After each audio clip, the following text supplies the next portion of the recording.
Oi pessoal, tudo bem? Estamos indo para a segunda parte do nosso vídeo sobre os artistas e os gêneros teatrais. Se você não assistiu a primeira parte, clica aqui que vai aparecer o primeiro vídeo para você conferir lá. Mas hoje nós vamos falar um pouquinho mais sobre outras formas de teatro. E vamos entrar mais em tipos, como o teatro educativo, a contação de histórias e também o teatro corporativo, entre outros que nós vamos conhecer aí. Bem, hoje, então, aproveite para conhecer mais artistas da nossa região e também para entender um pouquinho mais como funciona esse teatro. Vamos lá? Vamos apresentar esses grandes artistas. Olá, pessoal. Eu sou Nilceu Bernardo, sou diretor de teatro. E estou aqui para falar para vocês que quando surgiu o teatro lá na Grécia, há mais de 300 anos antes do nascimento de Cristo, só existia dois estilos de teatro: a tragédia e a comédia. E eu vou falar para vocês um pouquinho da tragédia. A tragédia é quando a intenção da história é deixar as pessoas assustadas ou com piedade dos personagens que fazem parte dessa história. Então sempre o destino, a vida dos personagens ou de um personagem é inexorável. O que é inexorável? É uma coisa que não tem solução. Ele morre, ele deixa as pessoas com problemas, ou ele perde uma característica muito fundamental dele, então ele sofre muito, e a gente fica aterrorizado com esse sofrimento dele, ou a gente fica com muita pena, com muita piedade. Então essa é a primeira característica da tragédia: assustar e transbordar as pessoas em esse sentimento de pena, de dó, de piedade. Então essa característica é muito importante dentro de uma obra. Ah, mas outros estilos de teatro também não tem morte, também não tem coisas tristes? Tem. Só que na tragédia, a ideia final é que tudo acabou, que tudo não tem solução.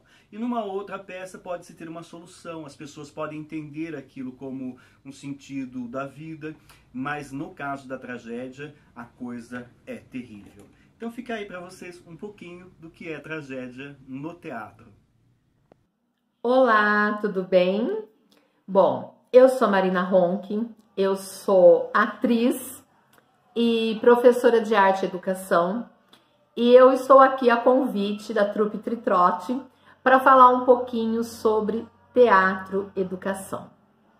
Bom, eu sempre digo que o teatro na educação ou o teatro na escola, ele não tem por objetivo formar ator, atriz, nada disso, né? Quem quer ser ator, quem quer ser atriz, tem que procurar um curso de formação. O teatro na educação, ele tem por objetivo contribuir para a formação intelectual do aluno, né? Ele tem como objetivo contribuir para a formação como um todo do aluno. Então eu digo que o teatro, ele tem essa possibilidade. Ele basicamente desenvolve no aluno as suas habilidades, as suas potencialidades, e que vai muito auxiliar em todas as outras disciplinas. Bom, o que o teatro basicamente faz na educação? Ele permite que esse aluno se socialize. Primeiro passo é a socialização. Ele permite que esse aluno ganhe desenvoltura, que ele consiga falar com mais desenvoltura, que ele fique desinibido, né? Ele permite que esse aluno desenvolva muito a sua fala, a sua maneira de falar, a sua maneira de se expressar. Ele trabalha com expressão vocal, expressão corporal, auxilia muito na leitura também, né? Então, o teatro, ele tem essa finalidade dentro da escola. Ah, mas aí você vai falar, nossa, mas o teatro faz tudo isso? Faz. Olá, sou Marconi Granda, ator e produtor teatral. Atuo no teatro corporativo há mais de 8 anos. Atualmente, estou desenvolvendo meus trabalhos artísticos no grupo Caime dos Car. Teatro corporativo nada mais é do que uma ferramenta de comunicação entre empresa e seus colaboradores. É através do teatro corporativo que levamos para os colaboradores informações e conscientização. Teatro corporativo não se resume apenas em CIPAT, mas também em intervenções artísticas, workshops teatrais, treinamentos em base de dinâmicas teatrais. Enfim, teatro corporativo Ele é comunicação, teatro corporativo é transformação. Olá, pessoal! Eu sou a Leda Fernandes, eu sou atriz, professora de teatro e contadora de histórias. Estou aqui para falar com vocês sobre a contação de histórias. Afinal, o que é contação de histórias? A contação de histórias, ela existe desde que o homem começou a se comunicar. Desde que o homem começou a se reunir em volta das fogueiras e contar como tinha sido o seu dia, tudo aquilo que tinha acontecido, sobre as caçadas, enfim, era um momento de reunião em família.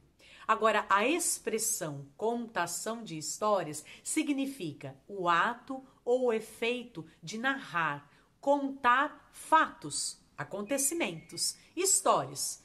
Pode ser através do improviso, utilizando-se ou não de adereços como máscaras, bonecos, barbantes, instrumentos musicais, livros, ou também através simplesmente da oralidade.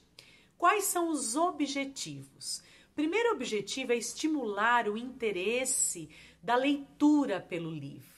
Depois também incentivar, despertar a imaginação e a memória, instigar o pensamento crítico do ouvinte e também fazer com que os próprios conflitos psicológicos sejam confrontados e resolvidos.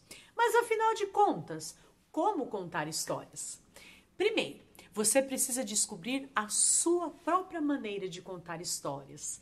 Você precisa contar uma história que primeiro fale com você, uma história que você goste. Depois de você escolher essa história, você precisa contar várias e várias vezes. E depois de descobrir o seu jeitinho, você vai ver se você quer contar usando objetos ou não, se você vai precisar do livro, se você vai decorar essa história. Outra dica importante é que você conheça o seu público. Quem vai ouvir a sua história? Que local vocês vão estar? Tudo isso é muito importante. Depois, você precisa trabalhar o seu corpo, a sua voz, deixar essa história bem livre e à vontade. Não se esquecendo que um bom contador é um bom ouvinte também. Bom, pessoal, é isso. Eu espero que vocês tenham gostado. Um beijo e até a próxima vez. Tchau, tchau. Antes de tudo, eu gostaria de agradecer ao convite da Sabrina e ao convite do Eduardo, que me pediram para vir aqui falar um pouco sobre a performance. Eu não tenho a intenção de trazer uma definição pronta do que é performance. Não tenho bagagem para isso, eu não tenho condições de fazer isso. Talvez quem faz performance tenta dentro do seu trabalho definir para ele mais ou menos o que é aquele trabalho que ele faz. Então a performance, a definição dela é muito vasta, depende muito de quem faz. Grosso modo, a gente pode dizer que a performance ela ressignificou os elementos do teatro convencional. Espaço, tempo, texto, o atuante, o ator, são ressignificados dentro da performance. O tempo na performance dura o tempo que a performance tem que durar. Então, às vezes, dura minutos, muitas vezes duram meses, ou por que não anos, depende muito da proposta. O ator, o performer na performance, ele trabalha com o aqui e agora, com o real. Então, ele não representa ou interpreta um outro papel. É ele que se coloca naquela situação. Ele que se coloca naquela situação crítica, ou para criticar algo da realidade, ou para fazer com que as pessoas que participam ali da performance se atentem para uma determinada questão da vida. E os espaços na performance fogem bastante do espaço convencional do palco italiano, que é aquele que tem na maioria dos teatros, né? As performances, na maioria das vezes, são feitas nas ruas ou em espaços alternativos.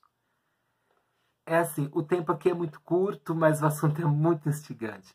Então eu vou deixar para vocês assim uma indicação de uma leitura ou de um estudo, que é o livro Entre o Ator e o Performe, do Matteo Bonfitto.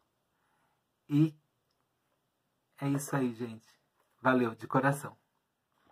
E aí, gostaram de conhecer um pouquinho mais os grandes artistas que atuam aqui pertinho da gente? E conhecer um pouco mais também sobre esses gêneros teatrais, os tipos de teatro. Então, para o nosso exercício de hoje, a gente vai aproveitar o gancho da performance e trabalhar um pouquinho a performance de cada um, o artista que existe dentro de cada um de nós.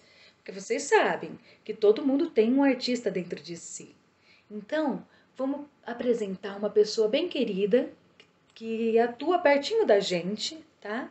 Alguém que mora junto com a gente e que faz alguma arte especial. Pode ser qualquer tipo de arte.